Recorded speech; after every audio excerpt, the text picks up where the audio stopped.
ជំរាបសួរបងប្អូនទាំងអស់គ្នាស្វាគមន៍មកកាន់ Channel Cookie សម្រាប់រឿងថ្ងៃនេះ Admin នឹងលើកយករឿងកំពូលបូជាចាដ៏អស្ចារ្យវគ្គ2ភាគ9យកមកបន្តសម្រាប់ចែកជូនបងប្អូនទាំងអស់គ្នាដើម្បីតាមដានទស្សនាអ្នកទាំងអស់គ្នាឃើញថាមួយរយៈនេះ Channel របស់ Admin គឺធ្លាក់ view ខ្លាំងមែនទែនហើយអ្វីដែល Admin set បំផុតហ្នឹងគឺវីដេអូភាគច្រើនគឺសុទ្ធតែជាប់លឿងមានវីដេអូខ្លះហ្នឹងមានវីដេអូខ្លះដុល្លារ Q សុកស្រាប់តែឡើងក្រហម Admin កំពុងតែ set មែនទែនអ្នកទាំងអស់គ្នាដល់ពេលដែលវាជាប់ញឹកអញ្ចឹងធ្វើឲ្យ Channel Admin គឺអត់រីកសោះសូមបងប្អូនទាំងអស់គ្នាព្យាយាមជួយ comment ម្នាក់មួយមកណាដើម្បីឲ្យវីដេអូរបស់ Admin ខ្លាយជាវីដេអូដែល fan ចូលចិត្តច្រើនឲ្យ YouTube វាជួយរុញអញ្ចឹងណាឥឡូវចូលមកដល់រឿងរបស់យើងវិញឃើញថានៅពេលដែលលោកអ៊ើគីមបានដួលគ្រប់គ្នាគឺនាំគ្នារត់មករកគាត់អញ្ចឹងណាព្រឹទ្ធាចារ្យលីគឺបានព្យាយាមឲ្យកូនសិស្សឆេហ្នឹងតាក់ទងទៅកាន់911កូនសិស្សឆេកំពុងតែខលទៅ911ហ្នឹងព្រឹទ្ធាចារ្យលីគាត់ងាកបែរទៅមើលកូនសិស្សរបស់គាត់ជាច្រើនដែលកំពុងតែដេករនុករណែលត្រូវគេវាយអញ្ចឹងណាហើយនឹងមើលទៅកាន់បំណែកបែកបាក់ដែលព្រះវិហារទទួលបានក្រោយមានការវាយតប់ពីជនខាងក្រៅធ្វើឲ្យគាត់នេះមានអារម្មណ៍ថាតក់ស្លុតមែនទែន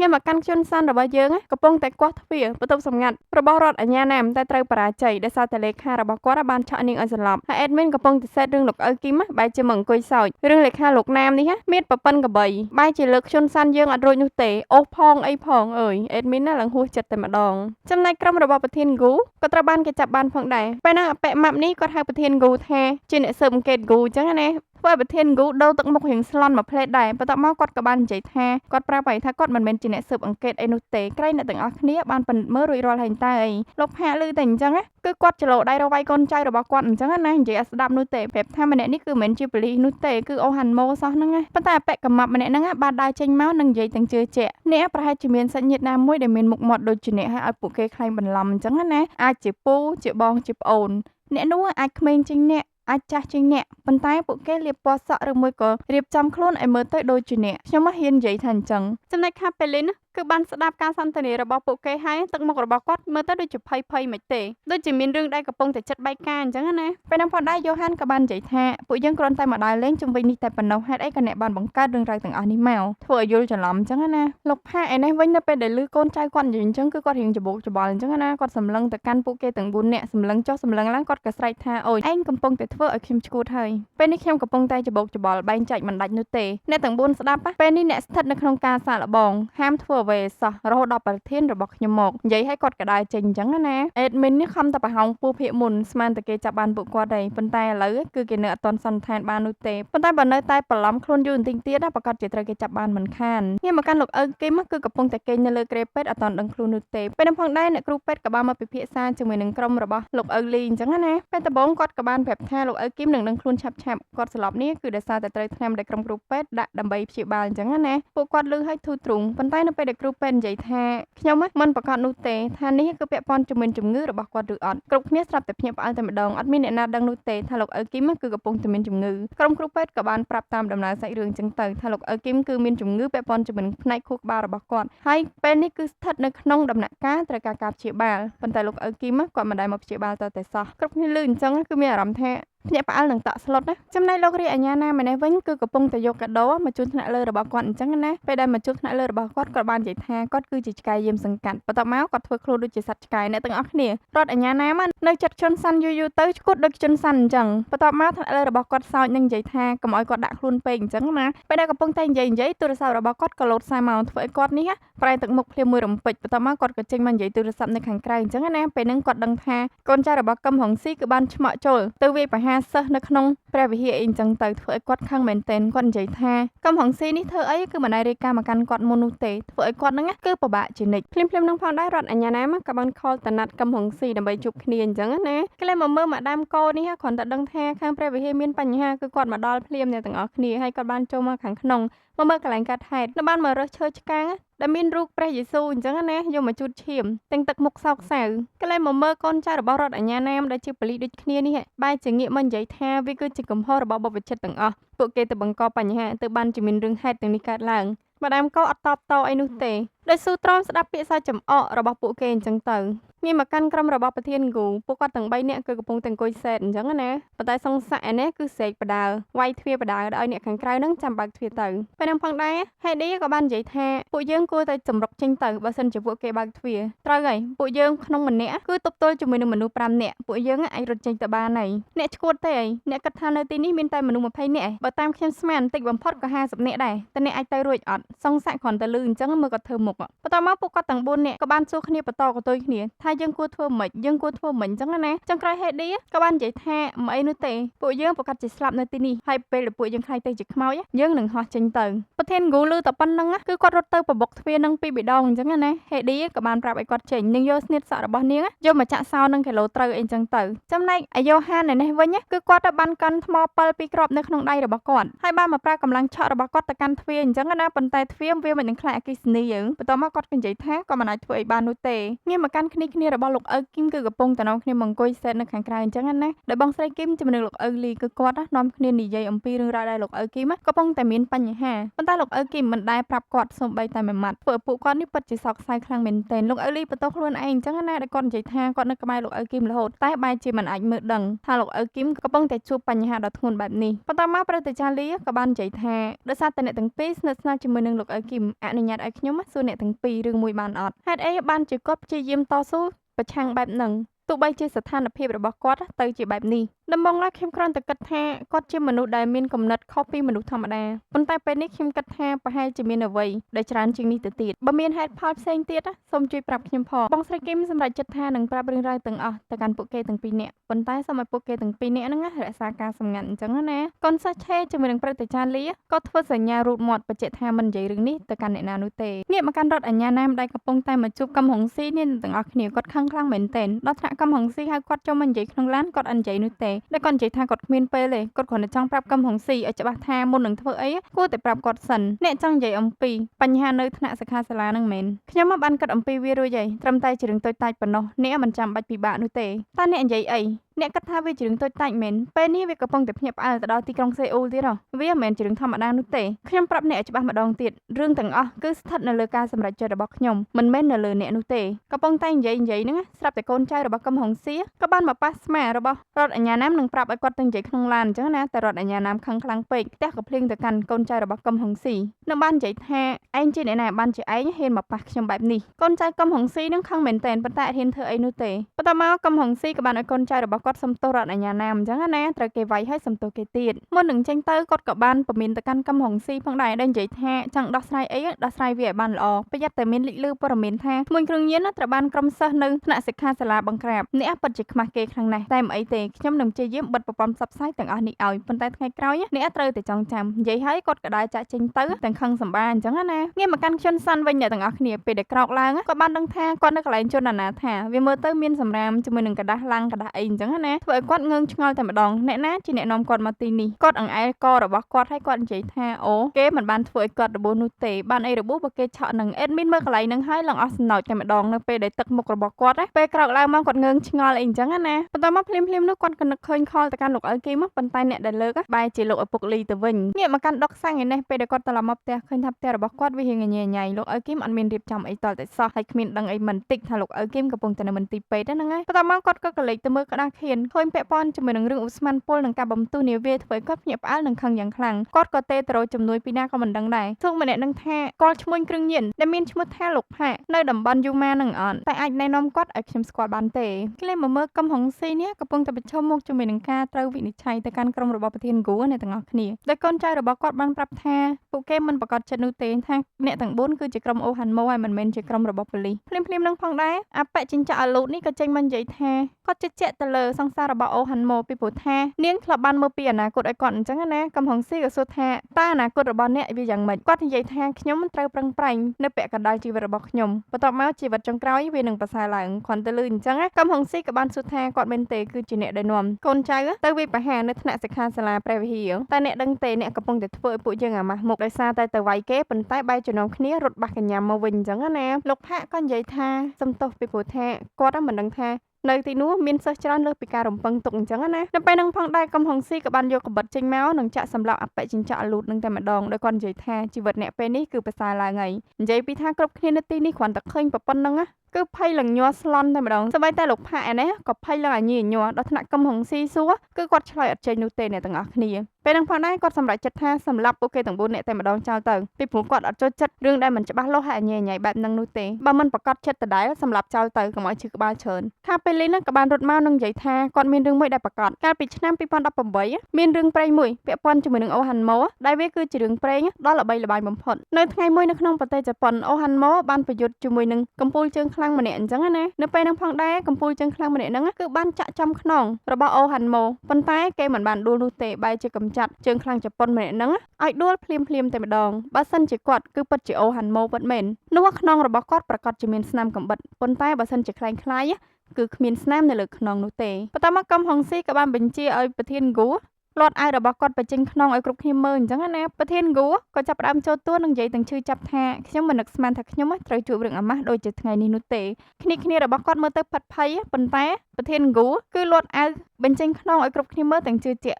់ឃើញថាខ្នងរបស់គាត់ពិតជាមានស្នាមពិតមែនគ្រាន់តែបានឃើញបែបហ្នឹងគ្រប់គ្នាគឺនាំគ្នាភ្ញាក់ផ្អើលទាំងអស់គ្នាអញ្ចឹងណាកំហុងស៊ីក៏បានអោនទៅមើលចិត្តប៉ុន្តែអាប៉ុណ្្នឹងហើយអបិកមាប់ម្នាក់នេះគាត់នៅតែមិនជឿទៀតគាត់នៅតែនិយាយថាខ្ញុំច្បាស់ថាគាត់គឺជាអ្នកស៊ើបអង្កេតស្នាមនេះគឺខ្លាំងនោះទេកំហុងស៊ីពេលនេះគឺជឿទៅកាន់ប្រធានហ្គូហើយគាត់ក៏បានប្រាប់ទៅកាន់សុងសាក់ឲ្យចាត់ការកូនចៅរបស់គាត់ម្នាក់នេះអញ្ចឹងណាហើយបើនិយាយពីប្រធានផាកឯនេះវិញគឺឈរចំហមាត់ផាត់ភ័យនៅនឹងតែម្ដងអ្នកទាំងអស់គ្នាឯងពេលនេះគឺធូរទ្រូងមួយសាទៀតហើយឲ្យតែចេញឈុតពួកគាត់មកអេដមីនសឹងតែកាំងបេះដូងម្ដងគ្រាន់តែពួកគាត់ចូលមកដល់បន្ទប់របស់ពួកគាត់ភ្លាមឃើញថាមួយនាំគ្នាតុនដៃតុនជើងនឹងនិយាយអំពីរឿងបាញ់មិញពួកគាត់ផាត់ភ័យមែនទែននិយាយថាកំហុងស៊ីនេះគឺជាមនុស្សឈួតយើងអាចស្លាប់ទីនេះគ្រប់ពេលបន្ទាប់មកពួកគាត់ក៏និយាយថាបកុំតបានខាពេលលីននេះកុំអីពេលនេះពួកយើងប្រកាសជាស្លាប់បាត់ទៅហើយប្រធានហ្គូឆ្ងល់ភ្លាមហើយបានជាខាពេលលីនដឹងថាខ្នងរបស់គាត់មានស្នាមហើយស្នាមនេះគឺវាបានបង្កើតឡើងនៅពេលដែលគាត់ជាមួយនឹងលោកអ៊ូគីមទៅញ៉ាំអីចឹងណាគាត់បានកោះគម្របដបត្រូវភ្នែករបស់លោកអ៊ូគីមហើយលោកអ៊ូគីមគេដេញចាក់គាត់តាមពិតដេញចាក់លេងនោះទេប៉ុន្តែនៅពេលដែលចពប់ជើងដួលឃើញថាអាស្នចាក់សាច់ហ្នឹងអ្នកទាំងអស់គ្នាគឺចងជាប់ជាមួយនឹងខ្នងរបស់ប្រធានហ្គូតែម្ដងពួកគាត់គឺកំពុងតែរនឹកហើយថាខាពេលលីនបានឃើញស្នាមមួយនេះនៅពេលណាសង្សាក់ក៏បាននឹកឃើញថាថ្ងៃដំបូងនៃពួកយើងម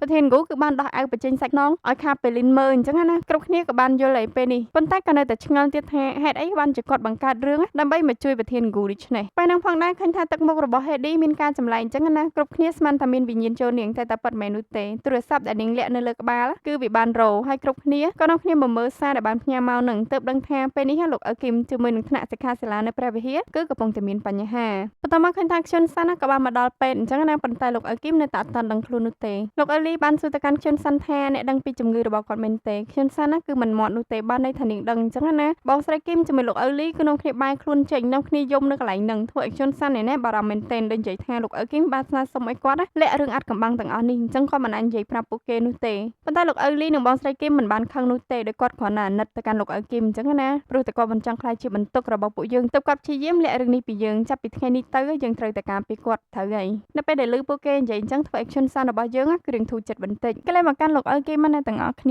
គឺគាត់មិនមានអារម្មណ៍ញ៉ាំអាហារនោះទេប៉ុន្តែពេលនឹងដែរកម្លាំងចិត្តដ៏ធំរបស់គាត់គឺជាលោកអាចារ្យម្នាក់នេះគ្រប់ពេលដែលគាត់មានបញ្ហាគឺគាត់តែងតែមើលរូបថតរបស់គាត់ជាមួយនឹងលោកអាចារ្យម្នាក់ហ្នឹងណាទាំងអស់គ្នាអធិស្ឋានផងអេដមីនអត់ស្គាល់ឈ្មោះគាត់នោះទេពេលហ្នឹងផងដែរគាត់អស់សង្ឃឹមនៅក្នុងការបន្តការរស់នៅអញ្ចឹងណាហើយគាត់ក៏មិនចង់តស៊ូទៀតដែរដោយគាត់និយាយថាពេលនេះរាងកាយរបស់គាត់មិនដូចពីមុននោះទេប៉ុន្តែលោកអាចារ្យម្នាក់ហ្នឹងគឺបានលួងលោមគាត់ឲ្យក្លាហានដួលកន្លែងណាក្រោកឈរកន្លែងហ្នឹងព្រះនឹងធ្វើការនៅក្នុងរាងកាយរបស់អ្នកនៅពេលដែលឮពាក្យលងលោមពីលោកអាចារ្យម្នាក់ហ្នឹងធ្វើឲ្យលោកអ៊ូគីមនេះគឺមានកម្លាំងចិត្តនឹងយកអាហារនៅមុខគាត់មកញ៉ាំអញ្ចឹងណាហើយមិនមែនគាត់ដឹងខ្លួនទេអ្នកទាំងអស់គ្នាវាគ្រាន់តែជាការយល់សប្តិរបស់គាត់តែប៉ុណ្ណោះបន្ទាប់មកខ្ជុនសាន់ឪពុកលីនិងបងស្រីគីមគឺនាំគ្នាសម្លឹងទៅកាន់លោកអ៊ូគីមដែលកំពុងតែដេកបដើមាត់តាពីបដើអញ្ចឹងណាដូចនិយាយថាអូពេលនេះគាត់ដឹងខ្លួនហើយដឹងខ្លួនមកអត់ធម្មតាដូចគេទេកំពុលមនុស្សពិតមែនលោកអ៊ូគីមនេះពេលមាត់គាត់កំពុងតែតាពីហ្នឹងស្រាប់តែគាត់បានភ្ញាក់ឡើងបានឃើញមុខពួកគេទាំង3គាត់ក៏ស្រែកយំថាឯណាអាហាររបស់ខ្ញុំឯណាអាហាររបស់ខ្ញុំធ្វើឲ្យលោកអ៊ូលីនិងបងស្រីគីមនាំគ្នាយំនឹងនិយាយថាគាត់មើលទៅដូចជាកូនក្មេងអញ្ចឹងប្រហែលជាគិតថាស្មារតីរបស់លោកអ៊ូគីមគឺធ្លាក់ចុះអញ្ចឹងណាពេលហ្នឹងផងដែរជុនសាន់ក៏បានទៅទាញកអាវរបស់គាត់ហើយប្រាប់គាត់ថា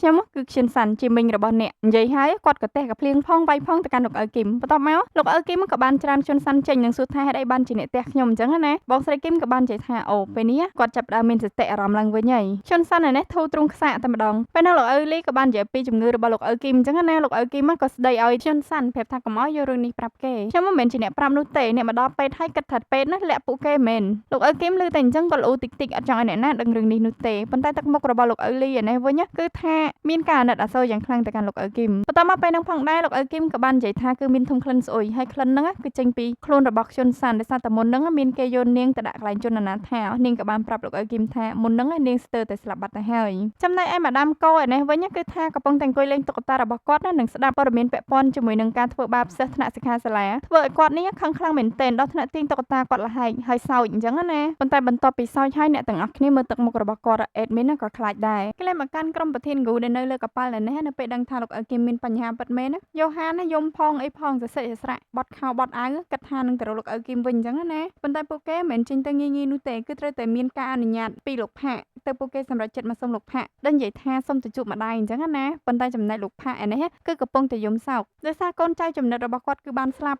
់អេដមីនមើលលោកផាក់យំឲ្យអត់អាណិតនោះទេអ្នកទាំងអស់គ្នាបែរជាចង់សោកគាត់ទៅវិញពេលហ្នឹងផងដែរគាត់អត់ខ្វល់ច្រើនគ្រាន់តែប្រធានគូថាសុំទៅជួបម៉ាក់អញ្ចឹងណាគាត់គឺដេញឲ្យទៅលេងខ្វល់សួរនាំមូលហេតុឬមួយក៏ហេតុផលអីទៀតហើយដោយសារតែឈឺចិត្តខ្លាំងពេកបន្ទាប់មកក្រុមពួកគាត់ក៏បានដើរចេញមកទាំងល្អូរទាំថាបើដឹងថាងាយស្រួលបែបនេះមិញគាត់មិនភ័យនោះទេពេលកំពុងតែដើរយ៉ូហានស្រាប់តែនិយាយថាគាត់បានឮសំឡេងមនុស្សស្រែកគាត់កាន់ថ្មពិលពីកូនហើយក៏ប្រើកម្លាំងពិសេសរបស់គាត់ទៅតាមសំឡេងមនុស្សទៅតាមពិតកំហុងស៊ីគឺបាននាំស្ត្រីដែលធ្វើការនៅបណ្ណាល័យម្នាក់នេះមកកប៉ាល់នឹងអញ្ចឹងណាអ្នកទាំងអស់គ្នាហើយវាគាត់ឡើងទ្រុឌទ្រោមអស់ហើយពេលនេះកំហុងស៊ីបានចាប់គាត់មកនិងបានសួរថាតែគាត់បានផ្ដល់ព័ត៌មានឲ្យអ្នកណាប៉ុន្តែស្ត្រីម្នាក់ហ្នឹងដាច់ខាតគឺគាត់មិនប្រាប់នោះទេឲ្យកំហុងស៊ីសម្រាប់គេចោលទៅបន្ទាប់មកពួកគេទាំង4នាក់ក៏មកដល់បន្ទប់ដែលឃុំស្ត្រីម្នាក់ហ្នឹងអញ្ចឹងណាប៉ុន្តែពួកគេអត់ទាន់ហ៊ានចូលនោះទេដោយពេលនេះពួកគេគិតថានឹងរកល្បិចអីមួយដើម្បីមកបញ្ឆោតកូនចៅរបស់កំហុងស៊ីអញ្ចឹងណាពួកគេក៏មករកលោកផាក់ដោយលោកផាក់សួរថាហេតុអីបានជាពួកអ្នកនៅទីនេះហេតុអីបាននិយាយថាគេចង់ជួយកូនចៅរបស់លោកផាក់បញ្ជូនគេឲ្យទៅកាន់សុគតិភពអញ្ចឹងណាវាគឺជារឿងសំខាន់ជាងទៅលេងម៉ាក់របស់អូនម៉ូលោកផាក់គាត់ទៅលឺអញ្ចឹងគឺយំបែបមកអោបអ្នកគ្រប់គ្នាអញ្ចឹងណាដោយនិយាយថាអរគុណដូចធុងអរំភើបដល់ហើយក្រុមរបស់ប្រធានគូនេះក៏នាំគ្នាអោបគាត់សម្ដែងទៅតាមអញ្ចឹងណាក្លែងមកកាន់លោកឪគឹមនៅមន្ទីរពេទ្យឯនេះគឺបានជួបម៉ាដាមកោដែលមករកគាត់អញ្ចឹងណាដែលនាងមកនឹងនិយាយថានាងចង់សារភាពទោសកំហុសហើយអាចារ្យពេញព្រះវិហារអត់ទៅរកទេបែរជាមករកលោកឪគឹមដែលកំពុងតែនៅមន្ទីរពេទ្យឯនេះវិញលោកឪគឹមក៏ទទួលការសារភាពកំហុសរបស់ម៉ាដាមកោអញ្ចឹងណាប៉ុន្តែម៉ាដាមកោគាត់មិនបាននិយាយធម្មតានោះទេដែលគាត់ច្រៀងអ្នកទាំងអស់គ្នាចម្រៀងរបស់គាត់បានន័យថាគាត់គឺជាមន្ត្រីប៉ូលីសប៉ុន្តែគាត់មិនអាចធ្វើអីនោះទេលោកឪគឹមក៏បានដូចចិត្តទៀតច្រៀងតបទៅវិញដែលនិយាយថាអ្នកគឺជាមន្ត្រីប៉ូលីសដ៏មានឋានៈខ្ពង់ខ្ពស់តែអ្នកមិនគួរមានមោទនភាពចំពោះមុខងាររបស់អ្នកទេមែនទេនោះហើយគឺជាអ្វីដែលខ្ញុំខ្មាស់ខ្ញុំបែរជាបើកភ្នែកមើលឈ្មួញគ្រឿងញៀនទាំងអស់នោះដោយមិនអាចធ្វើអ្វីបានបន្ទាប់ពីច្រៀងហើយឃើញថាពួកគាត់ទាំងពីរនាក់ចាប់ផ្ដើមចូលតួយ៉ាងខ្លាំងនិយាយត្រង់កន្លែងសារភាពទោសកំហុសនេះសំតែជាវគ្គសេតបែរជាធ្វើឲ្យអេដមីននេះអង្គុយសើចទៅវិញពេលនោះផងដែរលោកឪគឹមក៏បានឲ្យម៉ាដាមកោមើលអំពីព័ត៌មានរបស់កំហុងស៊ីដែលនៅប្រទេសឡាវហើយនឹងនៅមីយ៉ាន់ម៉ាអញ្ចឹងណាធ្វើម៉ាដាមកោឯនេះភ្ញាក់ដូចកញ្ចក់បតាអញ្ចឹងបន្តមកពួកគាត់ក៏នាំគ្នាសោះស្រួលគ្នាអញ្ចឹងណាដែលនិយាយថានឹងកម្ចាត់បញ្ហាទាំងអស់នេះចោលហើយមើលទៅពេលនេះម៉ាដាមកោគាត់ពិតជារីកខ្លាំងមែនទែនលោកឪគឹមនៅក្នុងពេទ្យស្រួលអត់ចង់នោះទេចង់ចេញទៀតហើយប៉ុន្តែលោកឪលីជាមួយបងស្រីគឹមគឺថានាំគ្នាហាមឃាត់អញ្ចឹងណាប៉ុន្តែមនុស្សដល់ទៅ2នាក់ចាប់លោកឪគឹមមិនបានធ្វើឲ្យលោកឪគឹមរត់ចេញមកខាងក្រៅកូនសិស្សឆេក៏បានមករកគាត់ផងដែរនៅពួកគេសុទ្ធតែបារម្ភពីសុវត្ថិភាពរបស់គាត់អញ្ចឹងណាប៉ុន្តែនៅពេលដែលលោកឪគឹមមិនខ្វល់ពីសម្ដីរបស់គាត់ក៏បានប្រាប់ថាគាត់មានរឿងសំខាន់អញ្ចឹងណាហើយក៏បានហុចក្តារមួយទៅឲ្យលោកឪគឹមក្លែងមកកាន់ប្រធានគូក៏បានមករកខាពេលលីននឹងសួរថាតើឯងដឹងអំពីស្នាមលើខ្នងខ្ញុំដោយរបៀបណាគឺឯងជាអ្នកបង្កើតរឿងរ៉ាវពាក់ព័ន្ធជាមួយនឹងសមរភូមិអូសាកាគាត់តែជាការកុហកតែប៉ុណ្ណោះខាពេលលីនព្យាយាមនិយាយថាខ្ញុំមិនដឹងរឿងអីនោះទេប៉ុន្តែប្រធានគូបានច្រានគាត់ផ្ទប់នឹងចិញ្ចាំងនិងនិយាយថាមានមនុស្សដែលកំពុងត្រូវគេធ្វើទរណកម្មនៅខាងលើតើនាងជាអ្នកណានៅពេលដែលកំពុងតែសួរចូលតួហ្នឹងស្រាប់តែមានមនុស្សមកដល់ខាពេលលីនក៏រត់ចាក់ចេញទៅគេលែងមកកាន់ប៉ុបពលានេះវិញម៉ាដាមកោគឺចាប់ផ្ដើមបញ្ចេញសិទ្ធិអំណាចរបស់គាត់ក្នុងនាមជាមេក្រុមអញ្ចឹងណាបញ្ជាទៅកាន់កូនចៅទាំងអស់ថាចាប់ពីថ្ងៃនេះទៅនឹងមានក្រុមបង្ក្រាបគ្រឿងញៀនដែលបង្កើតថ្មីហើយមេបញ្ជាការនោះគឺជាកូនតុក្កតាមួយនេះកូនចៅរបស់លោកណាមមើលទៅដូចជាមិនសុខចិត្តនោះទេបំរុងស្ដីទៅកាន់ម៉ាដាមកោអញ្ចឹងណាប៉ុន្តែភ្លាមលោកឪគឹមក៏បានមកដល់ផងដែរ ដល់ពួកគាត់ទាំងពីរមកដល់មកចាប់ដៃជាមួយតុក្កតានឹងអញ្ចឹងណានឹងហៅថាមេក្រម៉ាបន្ទាប់មកម៉ាដាមកក៏បានណែនាំថាលោកអ៊ឺគីមជាមួយនឹងសិស្សឆេនេះគឺនឹងត្រូវមកចូលរួមក្នុងការស៊ើបអង្កេតនិងផ្ដល់ដំបូន្មានពាក់ព័ន្ធជាមួយនឹងគ្រឿងញៀននៅក្នុងតំបន់មួយនេះជនខ្ញុំបានខលមកលោកអ៊ឺគីមស្រាប់ពេលដែលលោកអ៊ឺគីមកំពុងតែជិះឡានជាមួយនឹងម៉ាដាមកទៅបំពេញបេសកកម្មរបស់គាត់អញ្ចឹងណានាងក៏បាននិយាយថារកអាញាណាគឺមានបំណងចង់បើកបន្ទប់សម្ងាត់របស់គាត់ឆាប់នាងក៏មិនដឹងថាគាត់កំពុងតែចង់ធ្វើអីនោះដែរបន្ទាប់មកពួកគេទាំងពីរក៏បាននិយាយរឿងរ៉ាវពាក់ព័ន្ធជាមួយនឹងការងារថ្មីរបស់លោកអ៊ឺគីមដែលម៉ាដាមកគាត់ជាអ្នកតែងតាំងប៉ុន្តែជនខ្ញុំនៅតែបារម្ភពាក់ព័ន្ធជាមួយនឹងរឿងការបំទុះក្របបែកជាមួយនឹងអូស្មန်ពុលអញ្ចឹងណានាងក៏និយាយថានាងស្ម័គ្រខ្លួនណាតែក្បែរកឹមហឹងស៊ីដើម្បីរៀបរៀងនឹងពន្យាពេលគាត់លោកអ៊ឺគីមលើទៅអញ្ចឹងគឺគាត់ស្រែកមួយទំហឹងតែម្ដងគាត់និយាយថាធ្វើបែបហ្នឹងគឺវាគ្រោះថ្នាក់ខ្លាំងណាស់ប៉ុន្តែខ្ញុំសានបាននិយាយថាពេលនេះបើនាងមិនបន្ថយគ្រោះថ្នាក់នៅពេលដែលបំទុះក្របបែកឬមួយក៏អូស្មန်ត្រូវទម្លាយនាងក៏គង់តែស្លាប់ដូចតែគ្នានឹងលោកអ៊ឺគីមលឺអញ្ចឹងគាត់ក៏ទន់ចិត្តនៅអនុញ្ញាតឲ្យខ្ញុំសានធ្វើរឿងហ្នឹងអញ្ចឹងណាប៉ុន្តែគាត់និយាយទាំងបារម្ភឲ្យនាងប្រយ័ត្នខ្លួនពីព្រោះបើសិនជាបាត់បង់នាងគាត់ដូចជាបាត់បង់អ្វីៗគ្រប់យ៉ាងអញ្ចឹងគឺបាត់បង់ជំនួយដ៏ធំជនសានឯណាគឺរំភើបដល់កតែម្ដងពីព្រោះថាលោកអ៊ឺគីមបារម្ភពីនាងអញ្ចឹងណាងាកមកកាន់ប៉ូពូលីនេះវិញដៃជើងរបស់លោកណាមក៏បានខលប្រាប់គាត់រឿងរ៉ាវពាក់ព័ន្ធជាមួយនឹងម៉ាដាមកោបជាអីខ្លះអញ្ចឹងណាធ្វើឲ្យគាត់នេះលន់មាត់តែម្ដងហេតុអីបានជាម៉ាដាមកោហ៊ានដល់ថ្នាក់នេះប៉ុន្តែគាត់បាននិយាយថាក្នុងនាមជាអัยការក៏មិនអាចលូកដៃពាក់ព័ន្ធជាមួយនឹងរឿងផ្ទាល់ខ្លួនរបស់បុគ្គលប៉ូលីសនោះទេងាកមកកាន់ម៉ាដាមកោគឺបាននាំលោកអ៊ឺគីមមកកន្លែងកូនចៅរបស់កឹមហុងស៊ីដែលគាត់តាមដានជាយូរមកហើយកន្លែងនេះគឺគ្រប់គ្រងដល់អបិចិញ្ចក់អាលូតអ្នកទាំងអស់គ្នាឥឡូវគាត់បានស្លាប់ហើយពួកគាត់ទាំង3នាក់ក៏បានឡើងទៅខាងលើដើម្បីទៅអុកឡុកអញ្ចឹងណាហើយមើលតែរូបភាពគឺដឹងអញ្ញាអញ្ញៃឯងពេញហ្នឹងលោដល់ថ្នាក់អបិនេះអត់មានផ្លូវគាត់ក៏លោតមកខាងក្រោមអេដមីនស្មានតែលបួអីធ្ងន់ធ្ងរបាក់ជើងបាក់អីបាត់ហើយតែមានណានៅពេលដែលម៉ាដាមកូននិយាយថាគាត់នឹងខលទៅ911ដើម្បីសង្គ្រោះអបិហ្នឹងគឺលោតចុះពីលើឡានរត់ទៅតែម្ដងធ្វើឲ្យលោកអ៊ឺគីមគាត់ឆ្ងល់ថាជុំធ្លាក់ប៉ុណ្្នឹងហើយនៅដើរបានទៀតបន្តមកកឹមហុងស៊ីក៏បានអង្គុយស្ដាប់ការរាយការណ៍របស់កូនចៅចំណិតគាត់ទាំងពីរនាក់នេះពេលនឹងផងដែរទូរស័ព្ទរបស់គាត់រោហើយអ្នកដែលខលមកហ្នឹងគឺជាខ្ជុនសាន់ដែលនាងខលមកនឹងនិយាយថាខ្ញុំកំពុងតែដើរតាមផ្លូវតែម្នាក់ឯងហើយខ្ញុំបានគិតដល់លោកគ្រាន់តែលើប៉ុណ្្នឹងកឹមហុងស៊ីកាន់កាភ្លើងនៅនឹងដៃរាកាយបាញ់ទៅកញ្ចក់ធ្វើឲ្យខ្ជុនសាន់ឯនេះឡើងភ្ញាក់ព្រឹតតែម្ដងនឹងសួរថាវាជាអ្វីកឹមហុងស៊ីក៏និយាយថាគាត់កំពុងតែនៅចិត្តម៉ាស៊ីនកិនស្រូវហ្នឹងបើសិនជាមានកូនចៅឈរនៅហ្នឹងប្រកាសជាងាប់អត់អំពើបាត់ហើយរំភើបអីក៏រំភើបដល់ថ្នាក់ហ្នឹងអាប៉ែនេះគ្រាន់តែលើប៉ុណ្្នឹងកឹមហុងស៊ីក៏បានមកជួបជាមួយនឹងខ្ជុនសាន់ភ្លាមប្រហែលជាហោះមកឲ្យមើលទៅបានជាលឿនម្លឹងខ្ជុនសាន់ណាបានស្លៀករ៉ូបប៉បកាឈូកយ៉ាងស្អាតហើយញ៉ាំនំដែលមានរូបបេះដូងអញ្ចឹងណាកឹមហុងស៊ីនេះរំភើបនិយាយអត់ចង់ចេញនោះទេបានសួរទៅកាន់ខ្ជុនសាន់គិតយ៉ាងម៉េចដែរចំពោះផ្លូវមួយនេះអូវាល្អតែវារៀងរដីប្រដប់បន្តិចពេលហ្នឹងផងដែរខ្ជុនសាន់ក៏បាននិយាយទៅកាន់កឹមហុងស៊ីតើអ្នកអាចឧបត្ថម្ភដល់ខ្ញុំបានទេឧបត្ថម្ភអ្នកត្រូវឲ្យថ្មីនេះខ្ញុំបានប្រមូលបានក្មេងៗចំនួន20នាក់ខ្ញុំចង់ឲ្យអ្នកជួយឧបត្ថម្ភអាហារូបករណ៍ដល់ពួកគេធ្វើជាអំពើល្អពេលហ្នឹងផងដែរកឹមហុងស៊ីក៏បានសម្លឹងទៅកាន់ខ្ជុនសាន់អញ្ចឹងណានិយាយវាថាកៅភ្នែកឡើងរ៉ូមែនទិកតែម្ដងអ្នកទាំងអស់គ្នាខ្ជុនសាន់សួរថាហេតុអីបានសម្លឹងមុខខ្ញុំអញ្ចឹងតែមុខខ្ញុំមិនប្រឡាក់អីមែនទេពេលហ្នឹងផងដែរកឹមហុងស៊ីក៏បានយកដៃរបស់គាត់ទៅគៀសនំនៅលើមាត់របស់ខ្ជុនសាន់ហើយយកមកញ៉ាំអញ្ចឹងណាយីអាប៉ែនេះដាច់ដាបសាហាវធ្វើឲ្យខ្ជុនសាន់នេះអៀនខ្លាំងមែនទែនហើយគាត់ក៏បាននិយាយថាគាត់យល់ព្រមផ្ដល់អាហារូបករណ៍ទាំងអស់តាមការស្នើសុំរបស់ខ្ជុនសាន់និយាយទៅស្រឡាញ់ហើយគេនិយាយអីក៏យល់ស្របតាមគេដែរពេលហ្នឹងផងដែរកឹមហុងស៊ីក៏បានសួរទៅកាន់ខ្ជុនសាន់ថាអញ្ចឹងអ្នកនៅតែបន្តរស់នៅតំបន់យូម៉ាទៀតទេត្រូវហើយខ្ញុំនឹងនៅទីនេះទោះបីជាទីនេះមាននុយក្លៀធ្លាក់ក៏ដោយក៏ខ្ញុំមិនចាក់ចេញទៅណាដែរនិយាយហើយគាត់ក៏បានរត់ទៅលេងជាមួយក្មេងៗអញ្ចឹងណាធ្វើឲ្យកឹមហុងស៊ីនេះមានអារម្មណ៍ដូចជាអត់សូវល្អនោះទេងាកមកកាន់ខាប៉េលីននៅពេលដែលគាត់បំរុងឡើងឡានចាក់ចេញអញ្ចឹងណាស្រាប់តែប្រធានគូជាមួយនឹងគ្នារបស់ពួកគាត់បានមកនិងបានបង្ខំសួរគាត់ថាតើគាត់គឺជាអ្នកណាឲ្យប្រកាសពេលហ្នឹងផងដែរដោយសារតែរងការបង្ខំពេកខាប៉េលីនក៏ព្រមសារភាពថាតាមពិតគាត់ក៏ជាភ្នាក់ងារកម្ចាត់គ្រឿងញៀនផងដែរប៉ុន្តែអ្នកលើដែលតំណែងតំណងជាមួយនឹងគាត់ត្រូវបានស្លាប់បាត់ដូច្នេះហើយអត្តសញ្ញាណរបស់គាត់គឺគ្មានអ្នកណាដឹងនោះទេគាត់បានរស់នៅទីនេះក្នុងនាមជាឈ្មួញគ្រឿងញៀនរយៈពេល4ឆ្នាំមកហើយគាត់ក៏មានប្រវត្តិនៃអំពើប្រព្រឹត្តបទឧក្រិដ្ឋផ្សេងៗផងដែរនិយាយហើយគឺគាត់យំអញ្ចឹងណាពេលអ្នកនៅទីនេះនាំគ្នាយំតាមគាត់ដោយសារតែអាណិតគាត់ផងដែរតាមពិតគឺជាគ្នាឯងសោះហើយឌីក៏បានសួរទៅកាន់ខាប៉េលីនថាចំមនុស្សដែលគេធ្វើទរណកម្មហ្នឹងគឺជាអ្នកណាខ្ញុំក៏មិនសូវដឹងច្បាស់ដែរក៏នាំស្ត្រីម្នាក់មកគ្រាន់តែឮថានាងគឺជាអ្នកស៊ើបការសម្ងាត់ប្រធានគូគ្រាន់តែឮអញ្ចឹងបើកភ្នែកធំៗនិងនិយាយថាអ្នកស៊ើបការសម្ងាត់ជាតិខ្ញុំមកកាន់លោកអ៊ឺគីមកូនសិស្សឆេជាមួយនឹងម៉ាដាមកគឺពួកគាត់នាំគ្នាសប្បាយរីករាយជាមួយនឹងបេសកកម្មដំបូងរបស់គាត់បានជោគជ័យអញ្ចឹងណាពេលហ្នឹងផងដែរលោកអ៊ឺគីមក៏ទទួលបានសារពីប្រធានគូដែលនិយាយថាមានស្ត្រីម្នាក់ត្រូវគេធ្វើទរណកម្មនៅលើកប៉ាល់ដែលនិយាយថានាងគឺជាអ្នកស៊ើបការសម្ងាត់គ្រាន់តែឮប៉ុណ្្នឹងលោកអ៊ឺគីមគឺរត់មកលឿនមករកបណ្ណាល័យដែលគាត់ធ្លាប់មកអញ្ចឹងណាឃើញថាវាបិទទ្វារពេលនេះលោកអ៊ឺគីមច្បាស់ហើយថាស្ត្រីម្នាក់ហ្នឹងគឺត្រូវកឹមហុងស៊ីចាប់អញ្ចឹងណាគាត់ក៏បានមករកជនសានណាឲ្យជួយគាត់ដោយគាត់បាននិយាយថាកូរ៉េខាងជើងនិងកូរ៉េខាងត្បូងត្រូវតែឆ្មក់ចូលជំរុំនោះក្នុងពេលតែមួយ គាត់ចង់និយាយពីខ្លួនគាត់ជាមួយនឹងជនសាន់អញ្ចឹងណាងាយមកកាន់លោកផាកពេលនេះក៏បានមកជួបដុកសាំងតាមការណាត់ជួបរបស់ជនបរទេសម្នាក់នេះដែលមានឈ្មោះថាស៊ីមេត្រីនេះឈ្មោះគេឡើងតំណងតែម្ដងដុកសាំងបានមកខ្លែងបន្លំធ្វើជាអ្នកជំនួញអញ្ចឹងណាដែលសួរទៅកាន់លោកផាកថាតើគេបើកឱសថស្ថានដ៏ធំមួយមែនទេនៅលើកប៉ាល់ដែលមានភាសាថៃលោកផាកក៏សួរថាតើអ្នកដឹងដោយរបៀបណាអូខ្ញុំទទួលបានព័ត៌មានអំពីមិត្តជនជាតិរុស្ស៊ីរបស់ខ្ញុំត្រូវហើយខ្ញុំចង់ដាក់ទុនទៅលើមុខជំនួញរបស់អ្នកអូប៉ុន្តែលោកប្រធានរបស់ខ្ញុំមិនត្រូវការលុយរបស់អ្នកដទៃនោះទេវាពិបាកណាស់ត្រឹមលុយ400ទៅ500ប៉ុនលានវ៉ុនលោកផាកឯនេះគ្រាន់តែលើចំនួនលុយភ្លាមគាត់ក៏ដូរទឹកមុខភ្លាមនឹងនិយាយថាតើអ្នកណាទៅបដិសេធជាមួយនឹងរឿងលុយពេលនោះផងដែរដុកសាំងក៏បានឆ្លៀតសួរនាំអំពីរឿងគ្រាប់បែកអញ្ចឹងណាធ្វើឲ្យលោកផាកនេះដូរទឹកមុខវិញភ្លាមគេเลยមកកាន់រដ្ឋអាជ្ញាណាមដែលកំពុងតែលេងវាយថេននេះជាមួយនឹងដៃគូរបស់គាត់ក៏ស្រាប់តែលោកផាកបានខលមកនឹងនិយាយប្រាប់គាត់ថាមានរឿងសំខាន់អញ្ចឹងណាដែលគាត់ចង់និយាយអំពីរឿងមានគ្រាប់បែកដែលប្រកបវាពាក់ព័ន្ធជាមួយនឹងជីវិតមនុស្ស2ទៅ3ពាន់នាក់ឯណោះឃើញថាពេលនេះលោកផាកបានយករឿងរ៉ាវទាំងអស់ពាក់ព័ន្ធជាមួយនឹងប្រធានគេមកប្រាប់លោករដ្ឋអាជ្ញាណាមអស់ហើយ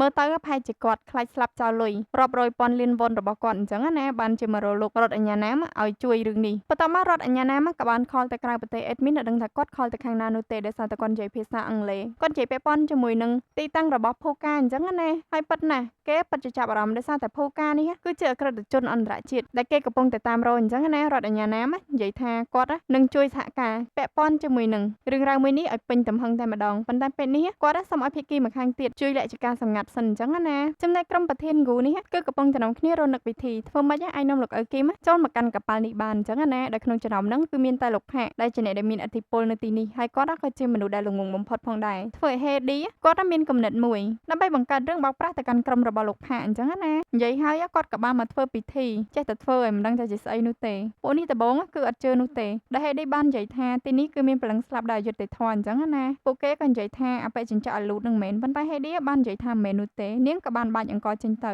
ហើយសម្លឹងទៅកាន់អង្គនោះនឹងនិយាយថានាងបានមើលឃើញហើយបរិម្នាក់ហ្នឹងគឺមានទម្ងន់125គីឡូកម្ពស់1.80 អបិកម្មាំនេះគាត់ច្អល់ខ្លួនគាត់ស្មានតែហេឌីនិយាយពីគាត់អញ្ចឹងណាប៉ុន្តែនៅពេលដែលហេឌីនិយាយថាគឺមានពាក់ព័ន្ធជាមួយនឹងពាក្យថាអន្ទង់ធ្វើឲ្យគ្រប់គ្នានឹកឃើញដល់អន្ទង់ភ្លើងភ្លាមតាមពិតគាត់បានស្លាប់យូរហើយហេឌីបញ្ជាក់ទៀតថាគាត់គឺជាព្រលឹងដែលវិលវល់នឹងស្លាប់ដោយអយុត្តិធម៌អញ្ចឹងណាគាត់មិនអាចទៅស្ងប់បានទេពួកយើងត្រូវតែធ្វើអ្វីម្យ៉ាងដើម្បីឲ្យកប៉ាល់នេះមានសុវត្ថិភាពពេលនោះផងដែរគ្រប់គ្នាក៏រៀងផិតភ័យអញ្ចឹងណាក៏បាននាំក្រុមរបស់ប្រធានគូមកកន្លែងផលិតគ្រឿងញៀនដែលនេះគឺជាលើកទី1ហើយដែលពួកគេបានចូលមកដល់ទីនេះធ្វើឲ្យប្រធានគូជាមួយនឹងគ្នារបស់គាត់ហ្នឹងរៀងភ្ញាក់ផ្អើលដែរអញ្ចឹងណាពេលនោះផងដែរហេឌីក៏បានកវីក្បាលនឹងរូនកណ្ដឹងរបស់គាត់ហើយសម្លឹងទៅខាងលើនឹងនិយាយថានោះមិនមែនជាគាត់ទេធ្វើឲ្យលោកផាកនឹងគ្នារបស់គាត់ឯនេះស្រែកយំនិងស្រែកថាអន្ទង់ភ្លើងបងប្រុសអញ្ចឹងណាតែក្រុមអ្នកលក់គ្រឿងញៀនគេនេះគឺស្រឡាញ់បងប្អូនគ្រាន់បើពួកគាត់បំរុងនឹងរត់ទៅអន្ទង់ភ្លើងប៉ុន្តែឃើញថាត្រូវហេឌីខាត់ដែលនិយាយថាកុំឲ្យតែញ៉ៃជាមួយនឹងគាត់ប្រយ័ត្នគាត់យកអ្នកទៅជាមួយប្រធានគូឆ្លៀតពេលដែលពួកគេមិនចាប់អារម្មណ៍ក៏បានយកកូនទូរស័ព្ទតូចរបស់គាត់ចេញមកថតគ្រប់កន្លែងអញ្ចឹងណាចំណែកឯអបិអន្ទង់ភ្លើងនេះក៏ដើរចាក់ចេញទាំងទឹកមុខរបស់គាត់ពិតជាសោកសៅខ្លាំងមែនទែនប្រធានផាកនិងកូនចៅរបស់គាត់បាននាំគ្នាសូមអង្វរទៅកាន់ហេឌីឲ្យធ្វើអ្វីម្យ៉ាងដើម្បីឲ្យព្រលឹងរបស់គាត់ទៅកាន់ទីសុគតិភពអញ្ចឹងណាប៉ុន្តែហេឌីបាននិយាយថាគឺពិបាកណាស់ដោយសារតែព្រលឹងរបស់អន្ទង់ភ្លើងនេះគឺស្ថិតជាមួយនឹងការអាក់អន់ចិត្តខ្លាំងមែនទែននាងមិនប្រកាសថានាងអាចធ្វើបានឬអត់នោះទេនាងបាននិយាយថានាងត្រូវការជំនួយពីខាងក្រៅឲ្យទៅបានហើយជំនួយខាងក្រៅរបស់នាងប៉ិតណាស់គឺលោកអ៊ើគីមជាមួយនឹងជនសាន់អញ្ចឹងណាហើយមើលការតុបតែងខ្លួនរបស់ពួកគាត់ទាំងពីរអេដមីនឡើងអស់សំណើចតែម្ដងហើយលោកអ៊ើគីមនេះមុខគឺថាស្អាតមែនទែនតែក៏មើលមៀតលឹងដៀងតែម្ដងពួកគាត់ទាំងពីរនៅគ្នាដើរចូលកប៉ាល់ទាំងសប្បាយរីករាយអញ្ចឹងណារឿងភាព9របស់យើងក៏ត្រូវបានបញ្ចប់ត្រឹមនេះហើយអ្នកទាំងអស់គ្នាអរគុណមែនទែនសម្រាប់ការតាមដានទស្សនាតាំងពីដើមរហូតដល់បញ្ចប់បើសិនជាអ្នកទាំងអស់គ្នាពេញចិត្តគាំទ្រ admin ហើយចង់ឧបត្ថម្ភជាថ្លៃតែថ្លៃកាហ្វេអីអាចឧបត្ថម្ភតាម link ABA ដែល admin មានដាក់នៅខាងក្រោមវីដេអូបើសិនជាខុសឆ្គងត្រង់ប្រការណាមួយ admin សូមខន្តីអភ័យទោសអរគុណជម្រាបលា